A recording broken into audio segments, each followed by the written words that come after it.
start out by talking a little bit about this political moment, because I actually think it's really critical for us to understand where we are in the history of change, because I've been doing this stuff for over 35 years and I've never seen anything like this in my life, right? And so I am hugely optimistic about what can happen. And I'm very patient in what is happening, because change takes time and it's an evolution. But in every other movement I've been a part of, in moments like Seattle, you had all the movements come together and we all stayed in our own issue silos.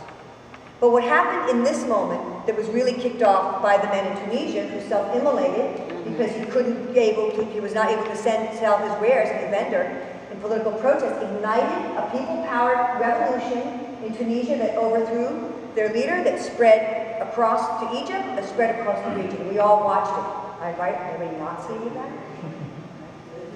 And how amazing it was to watch what was happening, because you saw so many people coming together in ways we haven't seen in a long time. Start this up. Yeah, let me figure out how I'm going to do this without, well, you guys can all see that above my head, right? Mm-hmm. Right, the Tunisian Revolution, the Egyptian Revolution. And there's a lot we can learn from Egypt, more than we realize, more than we've had access to. And one of the lessons is in one of these photos here. Anyone want to see what is that? What is one of the things that we learned about the Egyptian Revolution? She kissed him, she's kissing him, she loves him, unity. Yeah, right? In any revolution, it's when those who are in the role of defending the status quo or the state begin to change sides.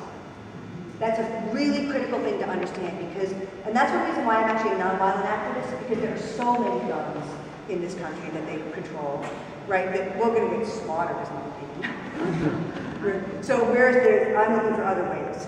And part of it was that transformation. So we saw this huge mobilization.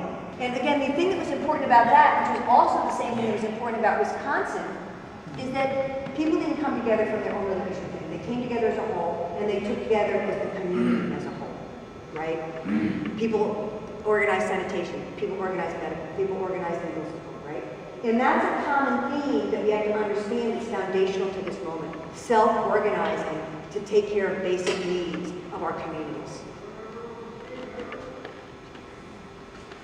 So I'm going to do this fairly quickly, and I have to catch myself because I get caught up in stories. I try and teach as I move through, but I think I'll weave it through other stuff as well. But if you go back, this country was born in revolution, okay? It is in our blood. In any great protest movement, has a long lifespan of 10 to 15 years. So if you understand that, you're in the infancy stages of this current moment. But if you go back in history, right, from the very beginning, people have resisted in a multitude of ways. And we've seen enormous popular movements. The Underground Railroad to free the slaves. The fight for women's rights. The fight for labor rights, workers' rights. The Flint sit-down strikes. And in all of these things, and this is actually one of the issues I have with the 99% spring training, is that in all of these movements, it has taken people putting their bodies on the line and going to jail to be successful. It has always taken that in any movement. And the 99% spring stopped short of making that clear in the analysis of change. So all that being said and done, it's good. Now we have an opportunity to take everybody that went through all those 10 or 15 trainings today and try and move them to the next step. And I want to help. Hopefully we'll get to David. There's some of you can help do that.